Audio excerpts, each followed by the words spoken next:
नमस्कार। देश में प्राकृतिक आपदाओं से निपटने और उससे होने वाले नुकसान को कम करने के मकसद से 2005 में राष्ट्रीय आपदा प्रबंधन प्राधिकरण यानी एनडीएमए का गठन हुआ। इस खास कार्यक्रम में हम हर हफ्ते देश में संभावित आपदाओं से निपटने की एनडीएमए की उन तैयारियों को आपके सामने रखते हैं, साथ ही संबंधित एजेंसियों के समक्ष उन सवालों को भी रखते हैं जो इन तैयारियों को और मजबूत करने में मदद करेगी। आपदा का सामना की इस कड़ी में आज हम देश के जंगलों में लगने वाली आग जैसी आपदा से निपटने के लिए एनडीएमए की तैयारियों और वन एवं पर्यावरण मंत्रालय की कार्य योजना क्या है, इस पर विस्तार से चर्चा करेंगे। जंगलों में आग की घटनाएं गर्मियों में हर साल होती हैं, लेकिन 2016 और 2019 की उत्तराखंड के जंगलों में लगी आग ने हम सबके सामने कई सवाल खड़े किए हैं। उत्तराखंड के जंगलों में लगी आग पर नेशनल ग्रीन ट्राइब्यूनल ने अपनी नाराजगी के साथ कुछ सवाल किए। उत्तराखंड और हिमाचल प्रदेश सरकार से एनजीटी ने दोनों सरकारों को कारण बताओ नोटिस जारी कर पूछा कि ऐसी घटनाओं से बचाव और रोकथाम के लिए क्या योजना है सरकारों के पास। साथ ही एनजीटी ने कहा कि वन क्षेत्र और संपदा को आगजनी व अन्य आपदाओं से बचाने की नीति क्या है। देश के स्तर पर ये सवाल हर राज्य सरकार से हैं। इस आपदा से निपटने की नीति और योजना पर बात करने के लिए संबंधित विभाग से विशेष मेहमान हमारे साथ आज हमारे इस कार्यक्रम में जुड़े हैं। आइए हम उनका आपसे परिचय भी करा दें। हमारे साथ सबसे पहले श्री कृष्ण वत्स साहब जुड़ रहे हैं, ये सदस्य हैं एनडीएमए। कृष्ण साहब, आपका बहुत बहुत स्वागत है। हमारे साथ एचके मीना साहब जुड़ रहे हैं, assistant inspector general of forest हैं, सहायक वन महानिरीक्षक हैं, ministry of environment, forest and climate change से। मीना साहब, आपका भी बहुत बहुत स्वागत है। और हमारे साथ श्री जयराज साहब हैं, प्रधान मुख्य वन संरक्षक हैं उत्तराखंड सरकार के। बहुत बहुत आप तीनों ही मेहमानों का स्वागत है हमारे इस कार्यक्रम में। सबसे पहले मीना साहब, आपका रुख करना चाहेंगे और उसकी एक खास वजह यह भी है कि हम चाहेंगे कि एक बार आप हमारे सभी दर्शकों को ये भी समझाएं कि जंगलों में आग लगने की घटना के पीछे के कारण और ये क्यों होती है ये घटना। साधारण तौर पे बोले, जंगलों में जो आग लगती है वो एक अनकंट्रोल्ड फायर जो कि तेजी से स्प्रेड होती है, इसको हम फॉरेस्ट फायर के नाम से भी जानते हैं। जैसा आप देखेंगे, हिस्टोरिकली देखें तो वनों का और आग का एक संबंध रहा है और भारत में शुरू से ही है ना आग लगती आई है। और फायर का एक पॉजिटिव रोल रीजनरेशन में, न्यूट्रिएंट रिसाइकलिंग में और कुछ वीड्स और इन्वेसिव स्पीसीज को हटाने में हमेशा रहा है। लेकिन जब ये फायर बहुत तेजी से जंगलों में बढ़ती है, जिसको रोकना बहुत मुश्किल हो जाता है, तब और एक भयावह रूप ले लेती है, जिससे जो फॉरेस्ट के जो नेचुरल रिसोर्सेज हैं, उसके आसपास रहने वाले जो लोग हैं, पर्यावरण है, उस पर दुष्प्रभाव पड़ता है।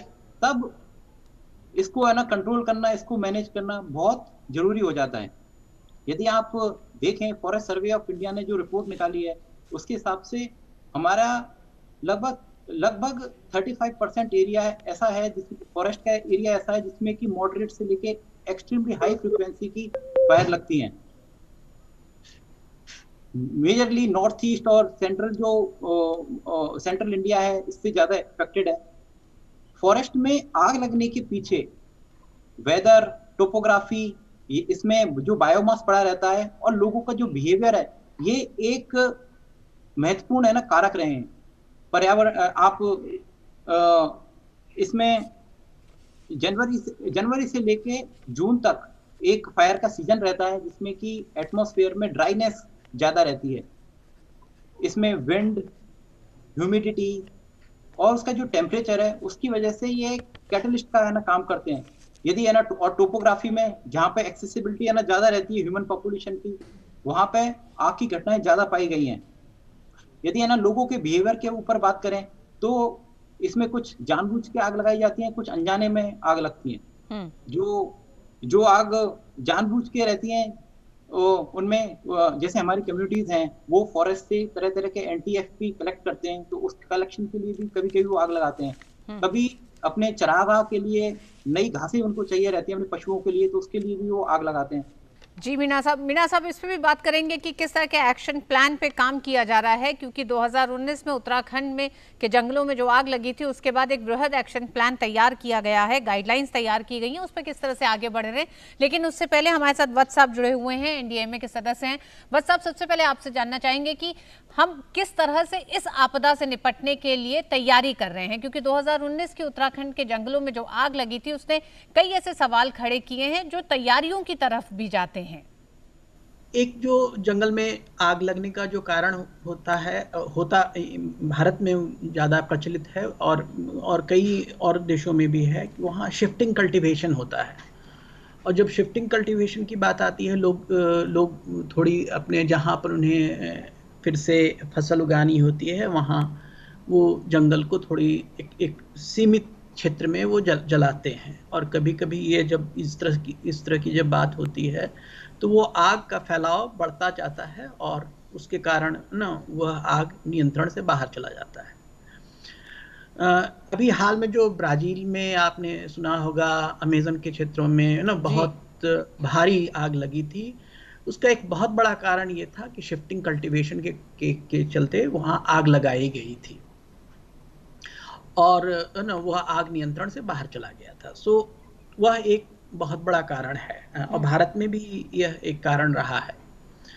दूसरा जो है कि जलवायु परिवर्तन, क्लाइमेट चेंज जो है, जो हमारा टेम्परेचर है, जब भी 5 जो नॉर्मल टेम्परेचर से 5 डिग्री जब ऊपर चला जाता है तो जंगल में आग लगने की संभावना बढ़ते चली जाती है।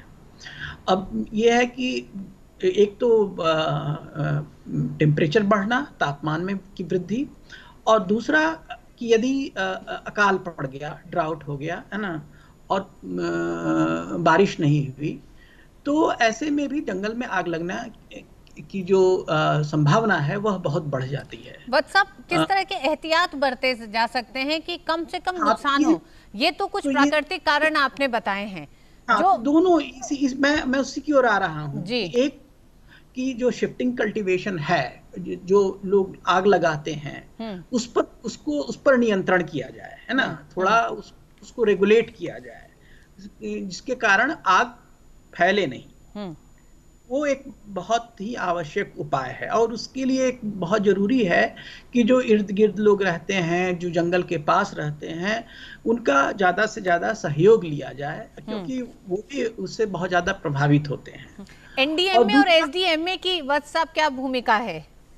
एनडीएमए और एसडीएमए की भूमिका यह है कि हम एक तो इस पर अवेयरनेस, जानकारी के स्तर पर हम लोगों को इस खतरे की ज़्यादा से ज़्यादा जानकारी मिले, वह है। दूसरा, जो जलवायु परिवर्तन के कारण ये जो संभावना बढ़ गई है, वह भी हम जो वहाँ पर लोग रहते हैं उनके निदर्शन में, उनके जानकारी में यह बात लाएं। तीसरा यह कि हम वन विभाग के साथ हम कैसे काम करें, अर्ली वार्निंग सिस्टम को कैसे मजबूत करें, और जो आग बुझाने की जो प्रक्रिया है, प्रणाली है, उसको हम कैसे बेहतर से बेहतर करें। अभी जो है सो हम एक परंपरागत तरीके से आग बुझाते हैं ना, हैंड टूल्स का हम इस्तेमाल करते हैं और थोड़ा वो एक नेचुरल ब्रिक्स का इस्तेमाल करते हैं, इन सब चीज़ों का इस्तेमाल करते हैं और हमें सफलता भी मिलती है। लेकिन अगर यह आग का फैलाव एक बहुत बड़े क्षेत्र में हो गया तो हमें लगता है कि जो आधुनिक प्रणाली है उसका इस्तेमाल करना होगा। जैसे ऑस्ट्रेलिया और अमेरिका में एयरप्लेन्स वगैरह की हम डिप्लॉय करते हैं, उनके थ्रू स्प्रे करते हैं। यहाँ भी हम 2016 में जब उत्तराखंड में आग लगी थी तो हमने एयरफोर्स के हेलीकॉप्टर्स का इस्तेमाल किया था स्प्रे के लिए। तो इन सब चीज़ों को जो आग बुझाने की प्रणाली है और प्रक्रिया है उसमें कैसे हम और बेहतरी लाएं, इसके साथ इसके लिए हम जो राज्य के वन विभाग हैं उनके साथ हम और जुड़कर काम करें और इस टेक्नोलॉजी इसमें और हम इम्प्रूव कर सकें। तो इन सब जवानों के लिए जो एक जो कार्यक्रम निर्धारित किया गया है, जिसको हम forest fire prevention and management programme कहते हैं, उसको और हम कैसे मजबूत करें, है ना, तो उसके लिए एनडीएमए का प्रयास चल रहा है। और हम निरंतर जो है सो वन विभाग, केंद्र स्तर पर वन विभाग, फॉरेस्ट सर्वे ऑफ इंडिया और राज्य के वन विभाग, इनके साथ हम वत्स साहब, हम आपसे जानेंगे कि फॉरेस्ट फायर प्रिवेंशन मैनेजमेंट जो प्रोग्राम है उसमें क्या क्या किया जाना चाहिए और किस तरह से आप जन भागीदारी को भी उसमें शामिल कर रहे हैं। लेकिन उससे पहले रुख करेंगे जयराज साहब का। जयराज साहब, उत्तराखंड की आग ने 2019 में जिस तरह से जंगलों में आग लगी, उसने क्या आपको लगता है कि अभी तक सरकारों ने जो तैयारी की है, खासकर एसडीएमए और एनडीएमए की तैयारियां किस तरह की दिखाई दी हैं और क्या सीख हमें इस पूरी घटना के बाद से ली है हमने? देखिए, अगर हम पिछले 3 सालों की बात करें तो 2018 में करीब 4,500 हेक्टेयर हमारा जला था और वो एक अच्छा खासा एरिया हमने माना था। उसके बाद 2019 में, मैं थोड़ा करेक्शन कर रहा हूँ, 2019 में जो है 3,000 से कम जला, 3,000 हेक्टेयर से कम जला। और इस बार जो है 2020 में 200 हेक्टेयर से कम जला। तो अगर आप देखें तो एक ट्रेंड एक ऐसा है जो इंडिकेट कर रहा है कि 18 में सबसे ज्यादा, उसके बाद फिर 19, और इस बार तो खैर बहुत ही कम आग लगी है। जहां तक रोल एनडीएमए का है तो मैं इनका बड़ा शुक्रगुजार हूँ। एनडीएमए ने बाकायदा जो है फॉरेस्ट फायर्स को रिकॉग्नाइज किया है और इसको जो है एक डिजास्टर के रूप में इसको मान्यता दी है। और इससे फर्क क्या पड़ा है कि जो एसडीएमए है, स्टेट डिजास्टर मैनेजमेंट अथॉरिटी, इन्होंने इस बात को समझा है और हमें जो है यहाँ पर अब डिजास्टर मैनेजमेंट से भी हमें सपोर्ट मिलने लगा है। ठीक है, तो इनको ये देखना है कि एनडीएमए की बड़ी अच्छा रोल रहा है और एसडीएमए बहुत अच्छा कोऑपरेशन कर रहा है। और फॉरेस्ट फायर्स का जैसा भी बताया गया, देखिए फॉरेस्ट फायर तब तक नहीं लग सकती जब तक आग ना लगाई जाए। जब तक आग ना हो, कितनी भी गर्मी पड़ जाए, जंगल अपने आप बिल्कुल नहीं जलता है। उसके लिए एक आग का इग्नाइटिंग फैक्टर बहुत जरूरी है। जैसा भी बताया भी गया कि नेचुरल फैक्टर हो सकता है और हमारा मैन मेड फैक्टर्स हो सकते हैं। मेरा ये मानना है कि इंडिया में 99% जो है ह्यूमन बीइंग्स की वजह से आग लगती है। 1% एक हो सकता है नेचुरल फैक्टर की, कहीं कोई बिजली गिरी, इसको कहते हैं हम लोग लाइटनिंग, कहीं पर कोई फ्रिक्शन जनरेट हुआ पत्थरों के मूवमेंट से, तो वो आप समझिए कि 1% से ज्यादा मैं उसको नहीं मानता। 99% ह्यूमंस के द्वारा या तो लापरवाही से या डेलिबरेटली आग लगाई जाती है। तो अगर हम अपने लोकल लोगों को, कम्युनिटीज को इसके बारे में समझाएं और उनको ऑन बोर्ड लें तो बहुत फर्क पड़ सकता है। देखिए, मैंने 2018 में टेक ओवर करा, उत्तराखंड का चीफ मैं बना, head of the Uttarakhand forest department. मैं बना था फरवरी 2018 और वो हमारा फायर सीजन शुरू होता है। तो हमने लोगों को अप्रोच किया, हमने लोगों से कहा कि जंगल किसके हैं? क्या ये जंगल सरकार के हैं? क्या ये जंगल फॉरेस्ट डिपार्टमेंट के हैं? लोगों को हमने समझाया जंगल तो आपके हैं। तो ये जो एक धारणा है कि साहब जंगल सरकार के हैं, जल रहे हैं तो हम क्या करें, लोगों में हमने बड़ा व्यापक पैमाने पे हमने जो है उनमें अवेयरनेस फैलाई, समझाया कि इससे जो है सबसे ज्यादा नुकसान स्थानीय लोगों को होगा। जल के, पानी के हमारे स्रोत सूखेंगे तो नुकसान आपका है, हवा प्रदूषित होगी नुकसान आपका है। तो फॉरेस्ट डिपार्टमेंट तो अपना काम करेगा, पर आप भी हमारे साथ आइए और कंधे से कंधा मिलाइए। इसका मतलब जयराज साहब, आप ये कहना चाह रहे हैं कि वनों से उस तरह का अपनापन पिछले कुछ समय में लोगों का खत्म हुआ है, जिसका एक असर ये भी दिखाई देता है, क्योंकि आपका कहना है कि भारत में कम से कम जो घटनाएं हो रही हैं जंगलों के जलने की, उसमें तकरीबन 80 से 90% इनका मानना है कि उसमें मानव रहित जो कारण है वो ज्यादा है, लोगों की लापरवाही ज्यादा है। वक्त एक छोटे से ब्रेक का, ब्रेक के बाद बात करेंगे कि किस तरह से आने वाले समय में अब जो एक्शन प्लान तैयार किया गया है, क्या तब्दीलियां, क्या नई चीजें उसमें जोड़ी गई हैं इस संकट को देखते हुए। एक छोटे से ब्रेक के बाद लौटते हैं।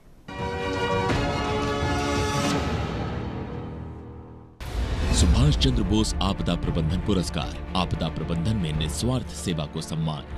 कई संगठन और व्यक्ति आपदा प्रबंधन के क्षेत्रों में लगातार काम करते आ रहे हैं, जैसे आपदा की रोकथाम, शमन, तैयारी, प्रतिक्रिया और बचाव, राहत, पुनर्वास, अनुसंधान, नवाचार या प्रारंभिक चेतावनी। आपदा प्रबंधन के क्षेत्र में भारत में व्यक्तियों और संस्थानों द्वारा किए गए उत्कृष्ट कार्यों की सराहना करने के लिए भारत सरकार ने 23 जनवरी पर एक वार्षिक पुरस्कार सुभाष चंद्र बोस आपदा प्रबंधन पुरस्कार की शुरुआत की है। इसके अंतर्गत 3 पुरस्कार तक होंगे। संस्थान और व्यक्ति दोनों ही इन पुरस्कारों के लिए पात्र हैं। यदि पुरस्कार विजेता एक संस्थान है तो उसे प्रमाण पत्र और 51 लाख रुपए का नगद पुरस्कार मिलेगा। यदि पुरस्कार विजेता व्यक्ति है तो विजेता को प्रमाण पत्र और 5 लाख रुपए का नगद पुरस्कार दिया जाएगा। अधिक जानकारी के लिए या आवेदन करने के लिए dmawards.ndma.gov.in पर आज ही जाएं। जल्दी कीजिए। वर्ष 2021 के लिए आवेदन भरने की अंतिम तिथि 31 अगस्त 2020 है।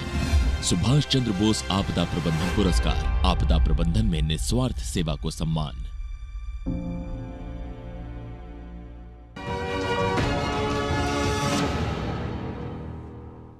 एक बार फिर आप सभी का स्वागत है हमारे आज के कार्यक्रम आपदा के सामने में। आज हम बात कर रहे हैं जंगलों में जो आग लगती है, इस आपदा से किस तरह से निपटा जा रहा है, क्या तैयारियां हैं और वो क्या कारण हैं जिन पर काबू पाने की भी जरूरत है। हमारे साथ 3 मेहमान स्टूडियो में मौजूद हैं, हमारे साथ जुड़े हुए हैं। हमारे साथ कृष्ण वत्स साहब हैं, ये सदस्य हैं एनडीएमए। एक बार फिर हम आपका तारुफ करा दें। हमारे साथ HK मीना साहब हैं, ये सहायक वन महानिरीक्षक हैं पर्यावरण मंत्रालय से। और हमारे साथ जयराज साहब हैं, प्रधान मुख्य वन संरक्षक उत्तराखंड सरकार से। अब मीना साहब आपके पास आना चाहेंगे। लगातार कुछ तब्दीलियां की जा रही हैं पॉलिसी में भी। नीति निर्माताओं ने जो नया एक्शन प्लान, जो नई गाइडलाइंस तैयार की हैं, उसमें किस तरह से राज्यों को साथ लेके एनडीएमए एक तरह से एक बड़ी संस्था इस पूरी आपदा से निपटने के लिए है, इसलिए भी महत्वपूर्ण हो जाता है क्योंकि केंद्र योजनाएं बना सकती है, मंत्रालय योजना बना रहा है उस पर काम करने के लिए, उस पर राशि आवंटित कर रहा है, लेकिन क्योंकि ये 7वीं सूची में शामिल है, कॉन्करेंट लिस्ट में ये शामिल होता है, तो ये राज्यों का मसला है। इसमें किस तरह से सहयोग को और बढ़ाने पे काम किया जा रहा है? केंद्र सरकार ने उत्तराखंड की 2016 की फायर के बाद में एक national action plan on forest fire develop किया है। एक वर्ल्ड बैंक के साथ स्टडी की गई थी, उसके बाद ये एक्शन प्लान बनाया गया। इस एक्शन प्लान में सबसे ज्यादा हमने कम्युनिटीज को किस तरह से इन्वॉल्व किया जाए इस पे ध्यान दिया गया है। इस एक्शन प्लान में जो फायर की कई जैसे 4 स्टेज जनरली होती हैं, प्रिवेंशन, डिटेक्शन, सप्रेशन और पोस्ट फायर मैनेजमेंट। इन चारों के ऊपर डिटेल में कि हर एक स्टेज में राज्य सरकारों को और केंद्र सरकार की क्या क्या भूमिका हो सकती है, उसके बारे में डिटेल में एक एक्शन प्लान पॉइंट्स दिए गए हैं, जिसपे कि यदि स्टेट फॉरेस्ट डिपार्टमेंट, ये राज्य वन विभाग यदि कार्य करें तो फायर को काफी इफेक्टिव तरीके से वो मैनेज कर सकते हैं। इसके अलावा इसमें हमने टेक्नोलॉजी पे ध्यान दिया है। आपको पता होगा कि फॉरेस्ट सर्वे ऑफ इंडिया ने एक forest fire alert system develop किया है। ये 13 साल की रिसर्च के बाद ये सिस्टम इस समय बहुत ही रोबस्ट सिस्टम है, जिसमें कि नियर रियल टाइम में जो रजिस्टर्ड यूजर्स हैं उनको फॉरेस्ट फायर के अलर्ट जाते हैं। इसमें फॉरेस्ट डिपार्टमेंट्स को ईमेल और SMS अलर्ट्स जैसे ही फायर लगती है, जैसे ही फायर डिटेक्ट होती है सैटेलाइट के द्वारा, उसके 45 मिनट के अंतराल पे अलर्ट्स जाते हैं, ताकि जो ग्राउंड पे जो हमारी जो स्टेट फॉरेस्ट डिपार्टमेंट की टीम है उन अलर्ट्स को लेके फायर सप्रेशन का काम कर सके। तो एक रिसर्च एंड डेवलपमेंट भी साथ साथ में चल रहा है, और दूसरी ओर स्टेट फॉरेस्ट डिपार्टमेंट को जो भी नीतिगत सहयोग है वो केंद्र सरकार दे रही है। इसके अलावा एक सेंट्रल मॉनिटरिंग कमेटी केंद्र सरकार ने बनाई है, जो कि राज्यों के साथ बैठ के नीतिगत चर्चा करती है। और हमने राज्यों को भी ये इस तरह का रिक्वेस्ट की है कि वो भी स्टेट लेवल पे स्टेट मॉनिटरिंग कमेटी बनाए फायर को मॉनिटर करने के लिए, ताकि वो भी पीरियोडिकली मॉनिटर कर सकें। और साथ ही साथ एनडीएमए के साथ मिलकर हम एक डिजास्टर मैनेजमेंट प्लान भी मिनिस्ट्री का डेवलप कर रहे हैं, और इसमें NIDM national institute for disaster management, उसका भी सहयोग लिया जा रहा है। और हमने स्टेट से भी रिक्वेस्ट की है कि वो भी अपने क्राइसिस मैनेजमेंट प्लान इस रेस्पेक्ट में बनाए, और कई स्टेट ने हमको सबमिट भी किए हैं। तो केंद्र सरकार फॉरेस्ट फायर को लेके एक होलिस्टिक अप्रोच अपना रही है, जिसमें कि स्टेट फॉरेस्ट डिपार्टमेंट के जो जो ग्राउंड लेवल पे जो स्टाफ काम कर रहा है उसकी है ना ट्रेनिंग, उसकी कैपेसिटी बिल्डिंग के लिए है ना फंडिंग सपोर्ट भी देते हैं, और साथ ही साथ एनडीएमए के साथ मिलकर भी हम कार्य कर रहे हैं। बिल्कुल मीना साहब। वत्स साहब, हर आपदा जब आती है तो एक बार परीक्षा उन तैयारियों की भी होती है जो एक लंबे समय से भारत में खासकर एनडीएमए उन तमाम आपदाओं से निपटने की जो तैयारी कर रही है। हाल की अगर इन घटनाओं को देखें तो किस तरह के एक तरह से आपने कह सकते हैं लेसन लिया है इस पूरी घटना से, क्या सीखा हमने, और आने वाले समय में आधुनिक तकनीक को लेकर इसका इस्तेमाल, लोगों को कम से कम इसका नुकसान हो, रिहायशी इलाकों को सचेत किया जाता है, वार्निंग्स दी जाती हैं, लेकिन उसके बावजूद भी पिछली कुछ घटनाओं में हमने देखा है कि किस तरह से जब ये आग रिहायशी इलाकों तक नुकसान पहुंचाने लग गई थी, तो क्या वहां पे आपको लगा कि व्यवस्था में अभी बहुत कुछ किया जाना बाकी भी है? इधर हाल में हमने एक स्टडी हमने किया जिसमें बड़े देशों में जो जंगलों में आग लगने की घटनाएं हैं उसमें किस तरह की प्रणाली का इस्तेमाल हुआ और कौन से अच्छे प्रैक्टिसेस थे और कैसे सरकार ने सारी स्थिति का सामना किया। इसके आधार पर जो अच्छे प्रैक्टिसेस हैं उनका हमने एक संकलन किया है, और हमारा यह उद्देश्य है कि जो भी है ना अच्छी इस प्रणाली के लिए जो गुड एलिमेंट्स हैं उनका हम किस तरह से हम उनको डिसेमिनेट कर सकें। अगर वत्स साहब आप कुछ जिक्र कर सके कि वो किस तरह की तैयारियों के रूप में सामने दिख सकता है।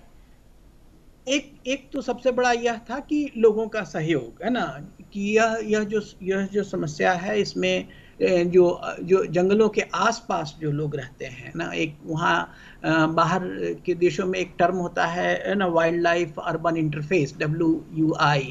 तो उस हिसाब यहाँ भी एक इंटरफेस है ना लोगों के साथ।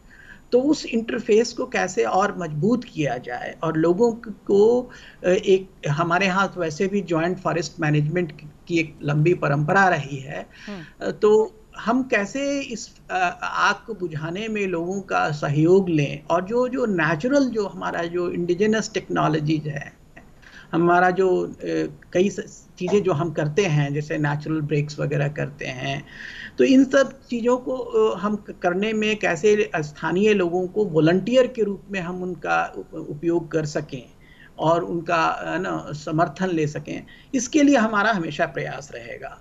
और एक तो फिर दूसरा जो हमारा जो मुख्य जो रिस्पांस फोर्स है, हम उसको नेशनल डिजास्टर रिस्पांस फोर्स कहते हैं, तो वह भी अब ना जंगलों के आग लगने की घटनाओं में बहुत सक्रिय रहता है, और NDRF का हम उपयोग करके लोगों को कैसे ज़्यादा से ज़्यादा ट्रेन कर सकें है ना इसमें, तो वह भी हमारी एक कोशिश रहेगी। तो हमारा जो मुख्य है एक तो कि हम जैसा उन्होंने कहा हमारे ना सहयोगी ने कि अर्ली वार्निंग को हम मजबूत करें, दूसरा हम लोगों का सहयोग लें, तीसरा हम लोगों को ज़्यादा से ज़्यादा प्रशिक्षण दे सकें, और चौथा वो सारे तरह के हम कदम उठाएं जिनके कारण जो मानव निर्मित आग लगने की घटनाएं हैं उनको हम कम से कम कर सकें। तो ये इन्हीं स्तर पर हमारा प्रयास अभी चलेगा, और हम वन विभाग के साथ केंद्र स्तर पर भी और राज्य स्तर पर भी हम बहुत ही नज़दीक से उनके साथ सहयोग करेंगे। यह बहुत बड़ी समस्या है, सारे विश्व की समस्या है, और हमारे देश में भी यह समस्या काफ़ी गहरी है। ये कर्नाटक में पिछले साल बंदीपुर में बहुत बड़ी आग की घटना हुई थी। तो इन सारी घटनाओं से बहुत कुछ हमें सीखने को मिला है, और हम इस पूरे तंत्र को हम और सक्षम करने में प्रयत्नरत हैं। जी, जयराज साहब हमारे साथ जुड़े हुए हैं। जयराज साहब, वनों में जो आग की घटनाएं होती हैं, वन संपदा का तो भारी नुकसान होता है, तमाम जड़ी बूटियों का नुकसान हो जाता है, क्या इसके लिए आम जनता संवेदनशील नहीं दिखाई देती है उतनी? देखिए, मैं ये कहूँगा कि ऐसी तो बात नहीं है, और जरूरत अगर है, अगर इसका एक मंत्री की बात करें कि भाई मंत्रा क्या है इसके लिए फॉरेस्ट फायर्स ना हो, तो सिर्फ मेरे ख्याल से एक मंत्रा ये है इसका कि अगर हम लोगों को हमारे जो फॉरेस्ट के साथ लाइवलीहुड के रूप में जोड़ दें, उनकी जो जीविका है उसका अर्जन फॉरेस्ट से उनको मिल सके, चाहे इको टूरिज्म की बात करें हम, या हम और तरह के जो मुद्दे फॉरेस्ट से हैं जो उनकी आय में वृद्धि कर सकें, तब उनको लगता है कि शायद ये मेरा रिसोर्स है, इसके कंजर्वेशन में, इसके प्रोटेक्शन में मुझे आगे आना है। तो सबसे बड़ा जो चैलेंज इस समय है, फॉरेस्ट डिपार्टमेंट बहुत एक्टिवली कर भी रहा है, जिसमें कि स्थानीय लोगों को, लोकल कम्युनिटीज को फॉरेस्ट के साथ जोड़ा जा रहा है, उनको लाइवलीहुड की अपॉर्चुनिटीज बढ़ाई जा रही हैं, चाहे इको टूरिज्म जैसे मैंने कहा, इसके अलावा जो फॉरेस्ट में तमाम एक्टिविटीज होती हैं, प्लांटेशन की एक्टिविटीज होती हैं, तमाम तरह की हमारी सड़कें वहां पे हम लोग बनाते हैं, तमाम स्ट्रक्चर्स हम बनाते हैं, तो उनमें जो है रोजगार के बड़े सारे अवसर जनरेट होते हैं। दो हिस्सों में अगर इसको समझने की कोशिश करें, किस तरह से 80 हेक्टेयर पर एक फायर गार्ड होता है, क्या इस तरह की नीतियों में भी बदलाव की जरूरत आपको लगती है? वन विभाग को अपनी एक तरह से पूरी कार्यप्रणाली में भी कुछ बड़ी तब्दीलियां करने की जरूरत है इस समस्या से निपटने के लिए? देखिए मैडम, अगर आप बात देखें तो हमारा फॉरेस्ट गार्ड के पास बहुत बड़ा क्षेत्रफल होता है जंगल का, और आप ये देखिए हम क्या पुलिस डिपार्टमेंट का देख लीजिए, उनके पास मैन पावर की कमी की वो बात करते हैं, फॉरेस्ट डिपार्टमेंट भी ये बात कहता है, पर गवर्नमेंट की अपनी लिमिटेशंस है, गवर्नमेंट के पास रिसोर्सेज बड़े लिमिटेड हैं। तो हमें इसको समझना है कि गवर्नमेंट जो कर सकती है अपनी जगह कर रही है, हमारे को समुचित धनराशि दी जाती है अपने फायर मैनेजमेंट को, भारत सरकार भी हमें जो है इमदाद देती है इसमें। तो अब हम ये समझते हैं कि अगर जनता जुड़ती है हमारे साथ ना, तो हमारा काम बहुत आसान हो जाता है, और जनता अगर हॉस्टाइल प्ले करती है तो हमारे लिए बड़ी कठिनाई आती है। तो जो भी हमारी फॉरेस्ट फायर की प्लानिंग होती है उसमें बहुत केयरफुली डिस्ट्रिक्ट लेवल पर उसका पूरा एक प्लान बनता है, district forest fire management plan बनता है, जिसको कि डिस्ट्रिक्ट मजिस्ट्रेट अपने लेवल पे काफी डिस्कशंस के बाद तमाम डिपार्टमेंट्स को इन्वॉल्व करके उसको फाइनल करते हैं, और उसको बहुत मेहनत से उसको इम्प्लीमेंट किया जाता है। और उत्तराखंड जैसी जगह में, राज्य में हमारे पास वन पंचायतें हैं, ये एक तरह से कम्युनिटी मैनेजमेंट ऑफ फॉरेस्ट का एक बहुत अच्छा यहाँ पे एग्जाम्पल है। 12,000 से ज्यादा हमारे पास ये वन पंचायतें हैं जहां पर कि लोग अपने जंगल को मैनेज करते हैं। तो बहुत अच्छा एक रिसोर्स ऑलरेडी है। जरूरत इस बात की है कि उनमें थोड़ा जान फूंकने की जरूरत है, जो फॉरेस्ट डिपार्टमेंट अब काफी कर भी रहा है, और हम उनके लिए बहुत एक्टिव प्रोग्राम बना रहे हैं, और हमें लगता है कि आने वाले समय में लोग हमारे साथ पूरी तरह से खड़े होंगे, ऐसा मेरा मानना है। जी जयराज साहब, अंत में जानना चाहेंगे कि आग से होने वाले नुकसान का आकलन क्या किया जाता है, या इसके लिए भी एक तरह से एक अध्ययन और इसके लिए एक पूरी व्यवस्था बनाने की ज़रूरत है? और अगर ये आकलन होता है तो एक सीजन में अगर, या हम 2019 की अगर उत्तराखंड की आग का जिक्र करें, तो उससे कितना नुकसान हुआ होगा? ये आपने बड़ा पॉइंट ब्लैंक क्वेश्चन पूछा है, तो मैं आपको पॉइंट ब्लैंक आंसर दे रहा हूँ। उत्तराखंड में 2019 में करीब 3,000 हेक्टेयर हमारा फॉरेस्ट जला था, और हमने जो अपना एक कैलकुलेशन का हमारा एक तरीका है उसके हिसाब से 56 लाख रुपए का नुकसान हुआ। ठीक है, अब देखना यह है कि हमारा जो असेसमेंट है उसको अब हम ब्रॉड बेस करने की तैयारी कर रहे हैं। देखिए, जंगल जब जलता है तो आज के टाइम में सबसे बड़ा जो लॉस है, देखिए पैसा हमारा, पेड़ की कीमत क्या थी, घास की कीमत क्या थी, और हमारी जड़ी बूटी की कीमत क्या थी, ये तो चलिए इसकी तो हम वैल्यू निकाल लेंगे, पर जो असली हमारा जो लॉस है वो बायोडाइवर्सिटी का लॉस है, वो हैबिटाट का लॉस है। और जो क्लाइमेट चेंज में जो हमारी ये कार्बन डाइऑक्साइड और कार्बन मोनोऑक्साइड गैसेस जा रही हैं, ये हमारे लिए एक बहुत बड़ा मेजर कंसर्न है कि जो हमारा कार्बन लॉक होता है हमारे प्लांट्स में, वो आग लगने से हवा में रिलीज हो जाता है। अपने आप में ये एक बहुत बड़ा खतरा है। तो अब हम अपने जो पैरामीटर्स हैं जिससे हम अपना एसेस करते हैं अपनी डैमेज, उसको हम ब्रॉड बेस करने जा रहे हैं, उस पर काफी काम चल रहा है। आने वाले समय में उन सभी इन फैक्टर्स को, क्लाइमेट चेंज, बायोडाइवर्सिटी, ये सारी चीजों को इनकॉर्पोरेट करके हम अपने नए नॉर्म्स बनाने जा रहे हैं, और उस पर काम इस समय चल रहा है। जी हाँ, बिल्कुल जयराज साहब, बड़ी ही साफगोई से आपने बताया कि जिस बड़े नुकसान को हम झेलते हैं जब इस तरह की जंगलों में आग लगती है, उसके लिए सतर्क होने की ज़रूरत है, एक पूरी व्यवस्था कायम है, उस पर और मुस्तैदी से काम करने की भी ज़रूरत है, लोगों की भागीदारी की सबसे ज़्यादा ज़रूरत है, वनों से जो लोग दूर हुए हैं उस दूरी को कम करने की ज़रूरत है। बहुत बहुत शुक्रिया तीनों ही मेहमानों का इस विशेष चर्चा में शामिल होने के लिए। वत्स साहब आपका, मीना साहब आपका, और जयराज साहब आपका भी हमारे साथ जुड़ने के लिए बहुत बहुत शुक्रिया।